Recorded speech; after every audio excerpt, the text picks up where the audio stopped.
امله نړیوال نه غواړي چې په سیمه کې سرمایه ګذاري وکړي. اوس د افغانستان د دننه په پاکستان کې 90% ګلخانان د تیلو د قیمتۍ اصلي لامل هم افغانستان بولي او د سیاسي او شعوري اړخ نه د دې ګټه څه ده سره د دې چې غریبي ده خلک په خپل منځو کې بې اتفاقه کیږي نه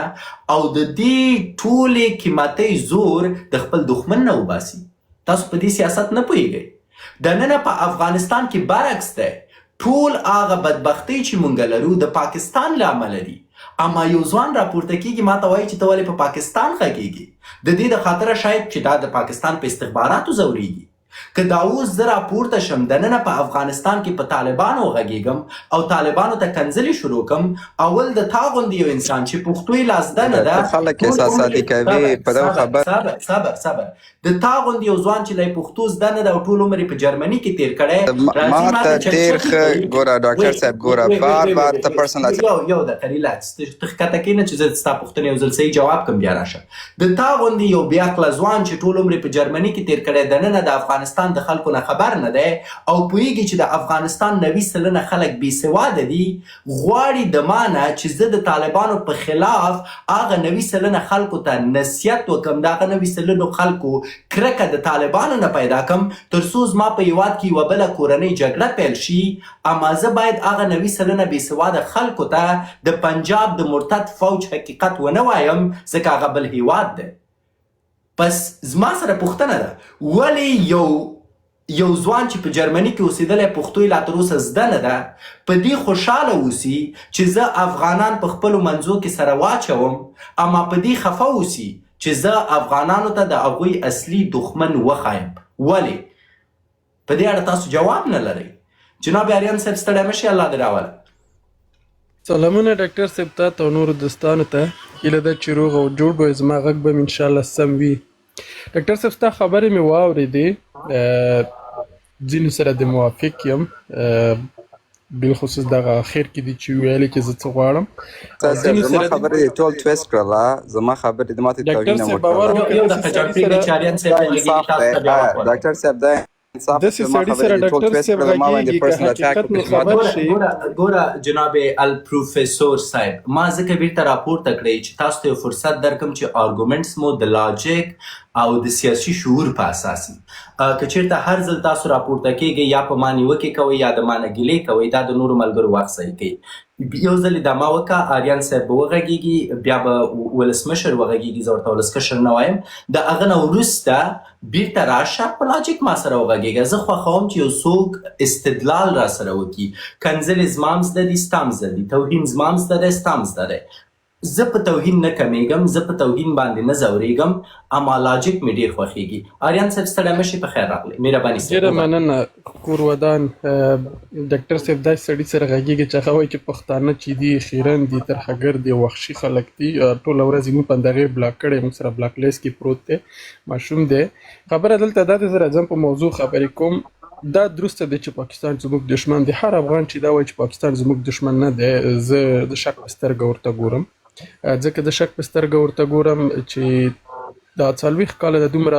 بدبختۍ او دا دومره دا اوس هم دی لګیا دی سره د دې باوجود چې موږ وایو چې پاکستان زموږ دشمن نه دی دا احمقانه دی چې موږ ورته وایو چې اسلامي ورور مو دی او ګاونډی مو دی اصل کې پاکستان زموږ ګاونډی هم نه دی. خو خبره دلته دا دی چې په کور کې د دشمن وي ډاکټر صاحب لومړی بې له کوره وباسي. بهرنی دشمن چې کامیابي ترلاسه کوي هغه یې له کوره د تا په کور کې نه دشمن لري هغه تا په کور کې نه نفوذ لري. پاکستان درسته دی چې تبلیغ کوي دا ما لیدلي او ما هم پرې نیوکې کړي حتی دوی دومره چټ تبلیغ کوي دومره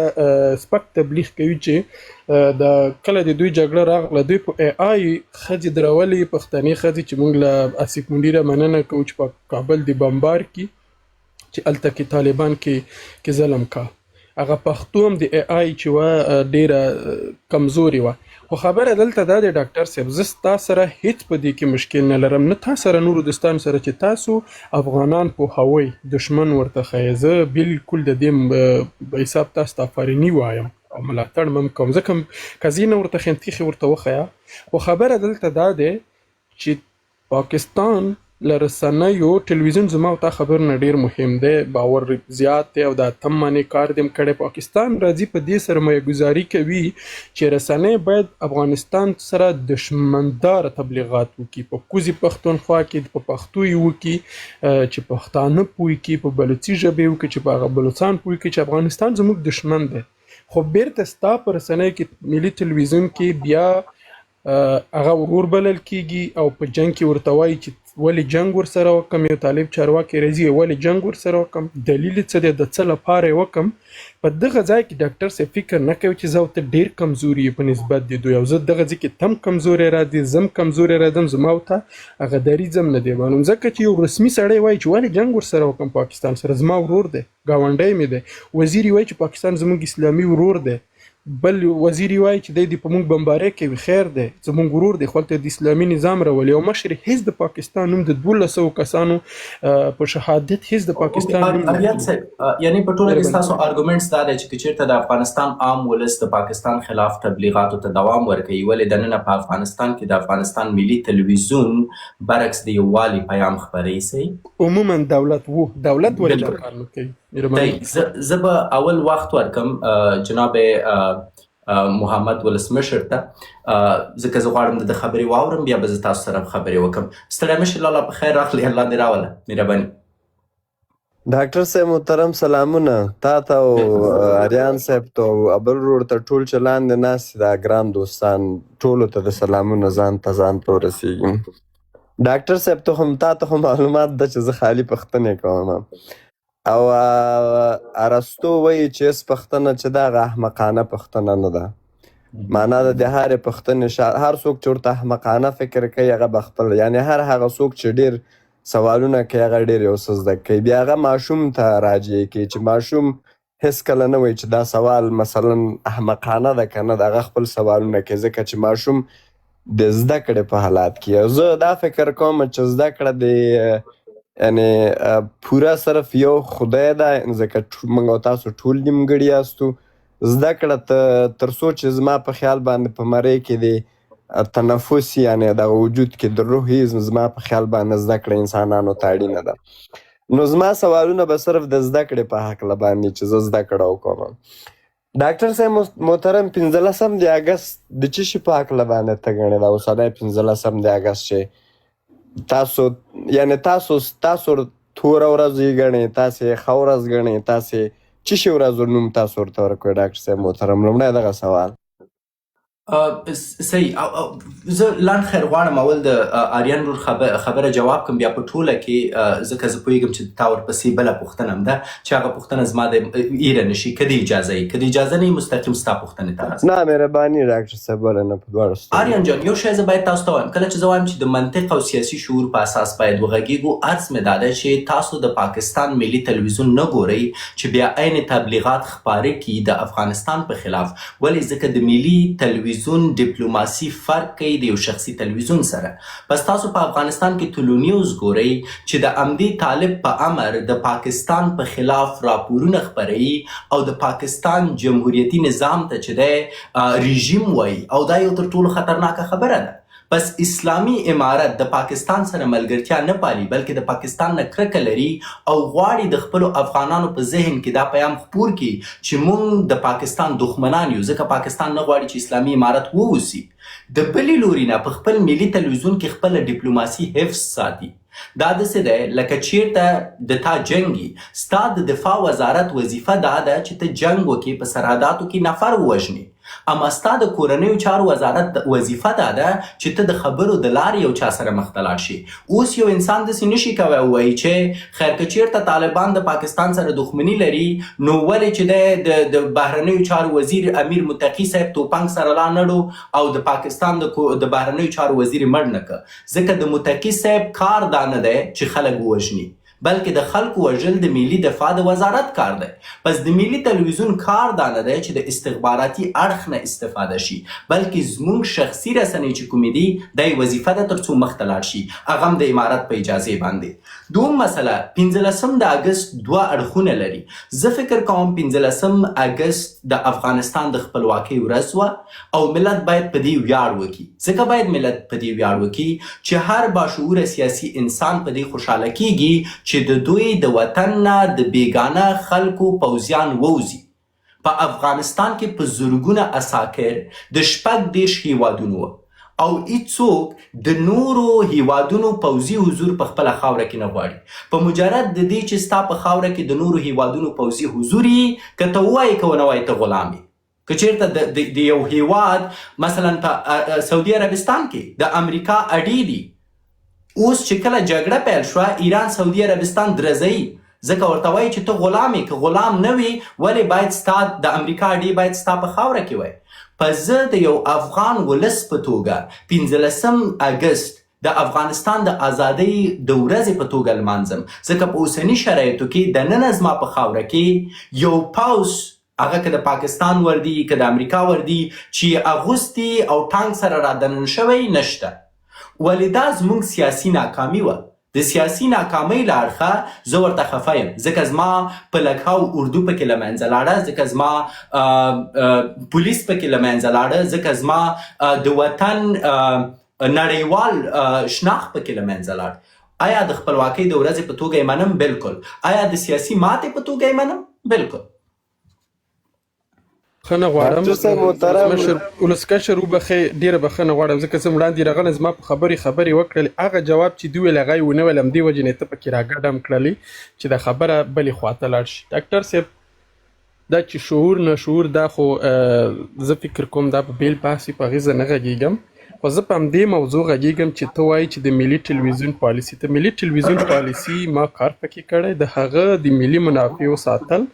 د دولت ننګه ده. کله چې یو څوک راځي ستا دولت ته وایي چې دا تروریستان دي، دا تروریستان روزي، دا د افغانستان د انډیا نفر دي، دا د اسرائیلو نفر دي، ملي ټلویزیون حق لري چې د هغوی جواب ووایي، نه دا چې خیر ده ته زما ورور ته ماته ترهګر وایې، ته ماته په انډیا کفارو مې تورنوې، ته ما د روس بچی بولې، ته راځې د خپله ناکامي په ما راړوي چې هغه ستا د کور مسله دی، خپله دې ساتلي، هغه راځي په ما راړوي. زه بیرته درته وایم چې ډاکټر صاحب ته خو زما ورور یې، ته خو زما ګاونډی یې. زه فکر کوم چې زه له خپلې پالیسۍ نه یم خبر، زه له خپل دولته نه یم خبر چې زه تاته دا خبره کوم. څنګه کیدای شي چې یو ټلویزیون د پاکستان ملي ټلویزیون وحدت خبر دا ټول مکمل زه ګورم، ما فالو کړي، هغوی هم دا خبره کوي چې طالبان تروریستان دي او تروریستان روزي. د پاکستان په هرې بدبختۍ کې د دې خلکو لاس دی په ترو د انډیا، دا د انډیا خلک دي، دا د روسانو خلک دي. بیرته زه ورته راځم، بخښنه غواړم زه به د خبره آریان صاحب د دې د خاطر اجازه راکړه چې دا خبره زه بیا وخت درکوم، ما زه غواړم د ولسمشر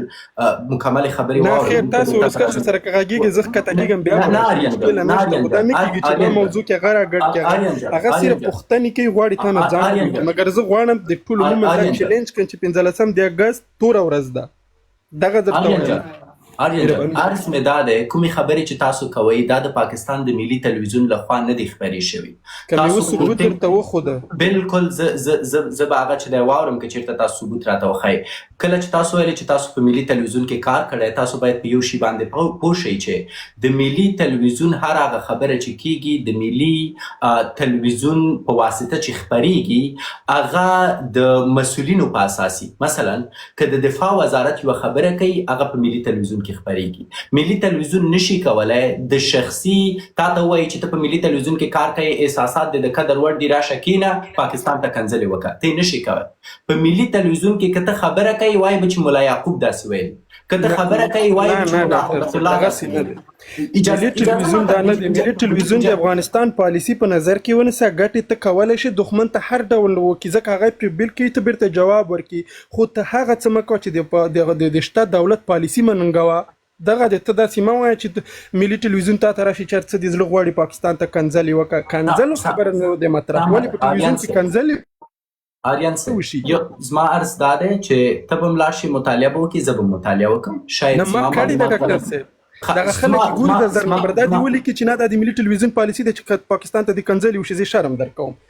دا د ملي ټلویزیون پالیسي نه چې د دولت د ملي منافع او د دولت پالیسي ته خبرول نه وي دغه په چوکاټ کې نشرات نه وي بیا هم زه تاسو بالکل وایم چې دا مطالعه کمه ده خدا خو نه کېږي ډاکټر صاحب ته وایي یو ځای کې وایي چې پاکستان ما سره دا کوي زه د ښوونځي مثلا د پاکستان د پوج منشا بولم بیرته دی هلته بیا هغه خلک وایي چې نه خو دا منشا ته په دې بولي چې هلته عمران خان وویل چې دا کلتوري موضوع دی کابل کې د طالبانو چې کلتوري موضوع دی بس خبره خلاصه دی ولې سترګې پټې کړو ولې دا خبره وکړو چې پاکستان مسؤله وي بیا بیرته خپل یو دقیقه هولډ اون که ته چېرته فکر کوي چې ما خبرو ته پرې نه ږدي په دې به ته ارګومنټس وګټې دا معنا نه لري یو ساعت مې بندوم چې ارګومنټ ته وګټې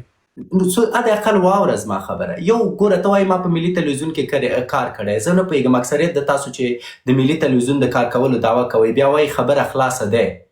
یو نفر چې ګرامر یې د پښتو صحیح نه وي هغه څنګه په ملي تلویزیون کې کار کړی دا هم یوه پوښتنه ده او باید د تا نه پوښتنه وشي ته وایي خبره خلاصه دی خبره خلاصه دی نه ملي تلویزیون کې نه وه اجازه نه وکړه جواب یې واخله زما په ملي تلویزیون کې ګرامر نه لږ زره باید اخلاق مراعات کړي ته زما لایف ته راغلی زه هر ځل خبره کوم ته مې خبره پرې کوې 10 ساعته پکې لیکچر ورکوي زه درته وایم چې د اقل 2 دقیقې زما خبرې دوامداره واوره که تا ملي تلویزیون کې کار کړی که دې نه دی کړی خبره خلاصه دی نه ده خبره خلاصه ده خبره نر نه دی چې ته ورته دی ووایي او زه وایم که یو انسان ځان ته ژورنالست وایي او د ده او دی په توپیر نه پوهېږي د ښځې او نر سیلیبلس نه پیژني زه حق لرم چې د هغه په ژورنالیستیکي شعور شک وکړم دا زما عرض دی شاید تا خوښ شي شاید د تا خوښ نه شي زه بیا هم درته وایم خبره خلاصه دی خلاصه خبره دا د راځي دی نه راځي so you have to learn this دوم زه درته وایم زه تا وایي ما درس ویلی زه ترې خبر یم زه به بیا لاړ شم خپل معلومات به زه اپډیټ کړم اما تر کومه ځایه چې زه پوهېږم په ملي تلویزیون کې د یو ژورنالست او ویان په توګه ته نشي کولی چې خپل شخصي نظریات ووایي د ملي تلویزیون پالیسي د حکومت پالیسي ده ملا یعقوب داسې ویلي ذبیح الله مجاهد داسې ویلي د بهرنیو چارو وزیر داسې ویلي ته نشي کولی په ملي تلویزیون کې د خپلو احساساتو په اساس بحث وکړي دا د ملي تلویزیون پالیسي اجازه نه درکوي ځکه هغه یو حکومتي منبع ده زه نشم زه په ټیک ټاک کې دا اوس لګی مرد څه وایم په مجرد د دې چې زه ملي تلویزیون ته ځم غټه لونګۍ را په سر کنداري کالي راغوندي او راته وایي چې کوم څه مونږ درکوو هغه شی به ته وایي اوس دا کوم څه چې ما ته راکوي د حکومت چارواکي راکوي او که چیرته د حکومت د چارواکو خلاف زه غږیږم یعنی زه د حکومت نمایندګي نشم کوی پس د افغانستان حکومت یوه ساده لوبه کوي کوم چې ټولو ته د پوهېدو وړ ده نه پوهېږم ولې تا په شخصي رسنیو کوي ځکه شخصي رسنۍ دولتي حقوقي بررسي کیږي نه اما ملي تلویزیون که چیرته وغواړي تبلیغاتي مبارزه وکړي شاید یو سیاسي څېړونکی بیا راوغواړي په یو بنډار کې کینئ اوس د سیاسي څېړونکي خبرې د ملي تلویزیون نمایندګي نه کوي پس ما عرض دا دی چې د پاکستان کومې رسنۍ کې چې ته ګورې هغه د پاکستان ملي تلویزیون نه دی د پاکستان د ملي تلویزیون نوم څه شی دی ته پوهېږې اجازه راکوي چې اوس خبرې وکړم د پاکستان د ملي تلویزیون نوم څه شی دی ورو چې اجازه راکړې درته ووایم مهرباني دا خبرې وکړې اول خو دیول بلې خبرې ته دیول راشم دا ټولې خبرې زه اوس درته جوابوم